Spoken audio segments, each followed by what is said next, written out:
I am really excited to be joined by Steven Kawczak from the Cleveland Clinic Foundation. And we're going to be talking about the special collection in 2025 for the Journal of CME. Stephen, hi. Hi, Dean. It's wonderful to be with you and chat about the special collection today. Fantastic. Yeah. I remember there was a meeting in Madrid at the last European CME forum, and it was there that the special collection where we made an outline of it. And I don't remember the exact details, but we got to pick on this theme. Do you want to just tell us a little bit about it and how it came about and why you think it's of value? Sure, happy to. So the theme of this year's special collection is to highlight the value of continuing medical education and continuing professional development and what it offers to healthcare professionals and organizations in that ongoing effort to improve patient care. So it's really to spotlight and showcase the value proposition that CME and CPD bring to healthcare. And that must have had a history to it as well, isn't it? Because we've been making the case for CME for some time. What's the background to this? How valued are we as an industry in CME? We're never valued enough, it seems. I like to use the analogy where education in the health professions, it's much like an amplifier where what we do matters a lot, but it's off in the background, and it's helping caregivers and organizations improve, but it's not front and center. And so sometimes when you're off amplifying what is happening at the front line, people may forget how we helped and what we did to actually achieve improvements in care, and showcasing and demonstrating value. To use another analogy, it's kind of like painting a bridge. The minute you finish, you've got to start all over again because it's a new day, and the problems in healthcare are ongoing. In some cases, getting more problematic. And so to ensure that CME, CPD is front and center and leveraged, showcasing the value, demonstrating that value, it's an ongoing effort and it needs front and center attention right now. Great. Oh, well, it's really good then to be able to have a focus of that for papers for this coming year. You've put together some supporters, some editorial team members to help with the collection. Do you want to just outline who the types of people they are? And you may not have formed the team yet fully, but there are some there, I think, aren't there? Yeah, we're near completion, so we hope to have an editorial team of 6 or 7 folks that bring extensive experience and wisdom and have really a great history in CME and CPD. So, and diversity in background and diversity in geography were important Hmm. because we want to have a focus on the value that CME brings to advancing teamwork. So, those that understand the interprofessional dimension is important. Those that understand the CME importance of CME and actually moving the needle in outcomes, and how you can do that effectively and the evidence around that. So folks we have are scattered around the world, but the common denominator is they have a lot of experience and a lot of scholarship behind them in our field. Well, that's really good to hear, and looking forward to when that team is announced and shared with the on the journal's website. What sort of key themes do you think might come out? You talked about that the value of CME CPD at the moment is still is a hot issue. and one that needs to be revisited. What types of themes might come out, do you think? Yeah, the themes are varied, and there's many. So it's if you say, well, what's the value you bring? Well, it's not just one thing; it's many things. And so, first of all, the work that we do in using education to improve care. Everyone's graduated; they've all been trained, and everyone's out there working in their profession, but they haven't necessarily been trained to work as teams. And so CME is a great change agent around improving teamwork, and that's one of the key themes is how can caregivers work as and optimize teamwork. That's one for sure. And then every CME CPD activity is going to be based on some need. So something's not happening that needs to be happening, and documenting what contribution that education process makes to improving care, ensuring that it's more effective after what we did to teach people versus before is really important. So ensuring effectiveness is the second theme, because that's going to be able to demonstrate how care improves, how it's safer and more effective after participating in CME and CPD. And then ultimately, a lot of what we're worried about in healthcare is to see communities get healthier. So we have lots of community health issues that are ubiquitous. No matter where you're at in the world, some things are the same.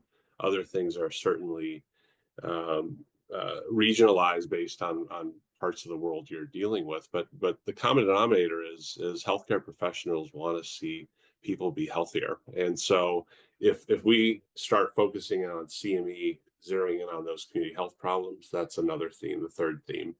And then next, nothing stays the same. And we're in a really exciting time when it comes to technology, specifically with artificial intelligence and the innovations that are happening almost every day in terms of way care delivery can happen. And what we know, the innovations that are being discovered or being advanced, CME and CPD is a great change agent to make those happen and see them adopted in practice. So advancing innovations is the next theme. And then also, healthcare is pretty expensive. So anything CME can do to see efficiencies occur, cost effectiveness happen. So really helping in that quality improvement space is another theme. And that will help demonstrate the value, because we'll see that in a dollars and cents way.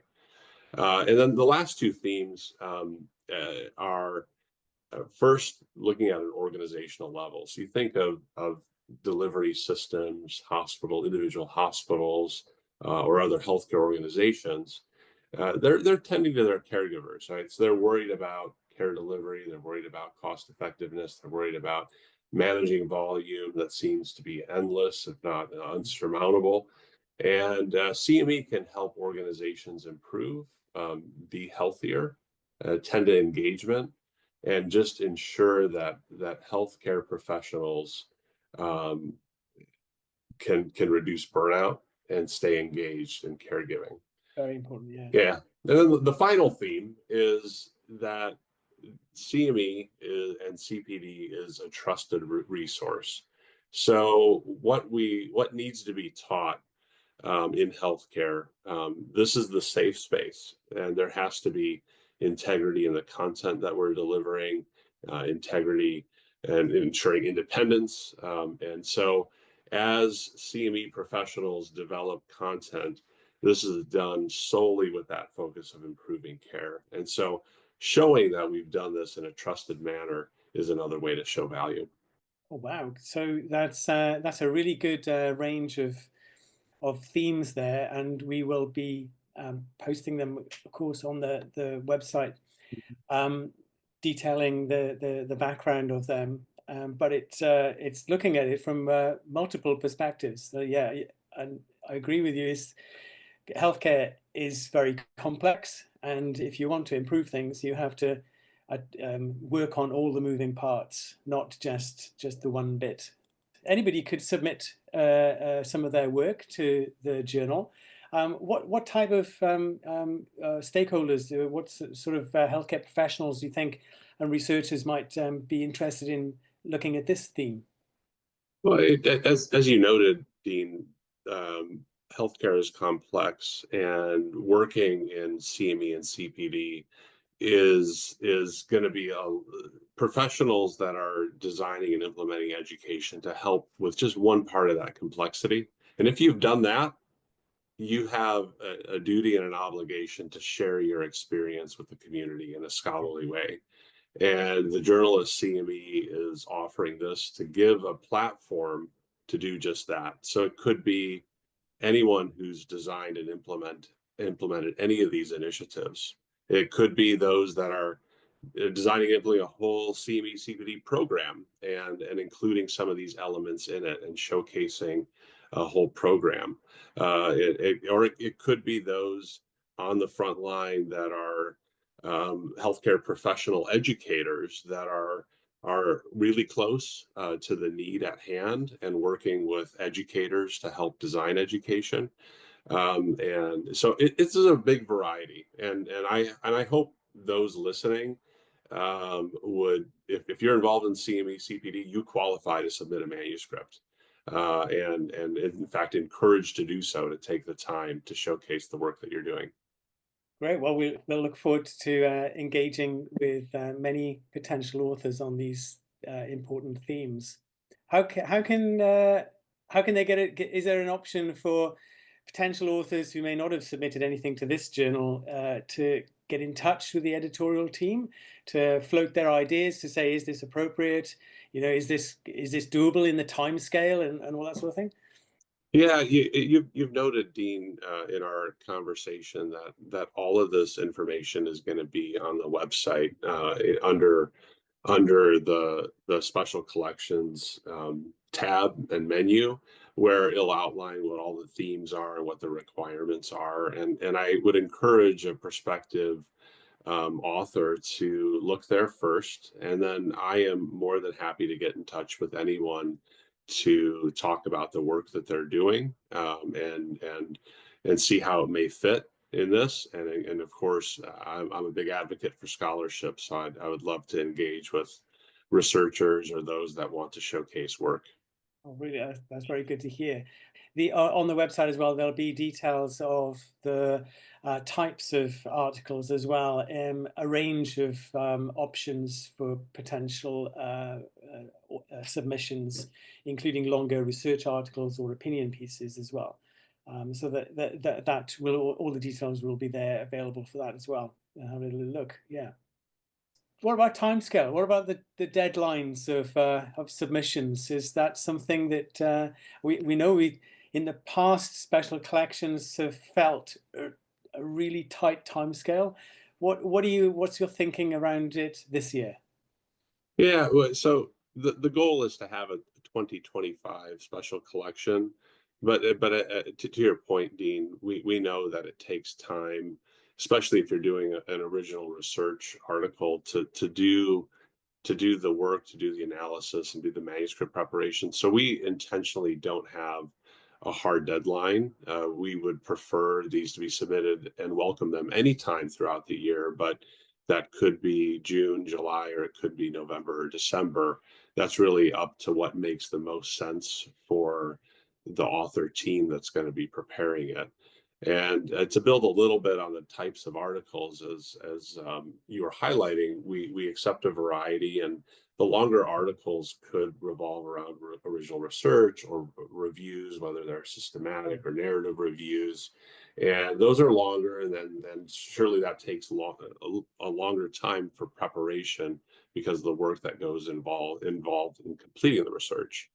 But there are also brief reports or comments, and that's a perfect opportunity to showcase a best practice where you've demonstrated outcomes, or you might have perspective about the value proposition in any of those themes, and take the time to write that up and share why what you're seeing is important and needs to be reinforced for other educators or educator programs to consider as they build their own value propositions.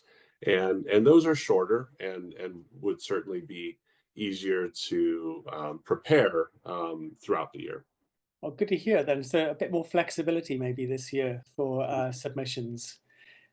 And I also, I think to add as well, isn't it, that for those who may have not have submitted or are not familiar with academic writing or submitting, or come from regions or countries that may not have access to the facilities that they would normally expect for submissions of scientific work. There are some waivers as well for certain types of fees and models, and that I think is all detailed as well on the website in time. Yeah, you talked about being a strong advocate for academic approach to our discipline.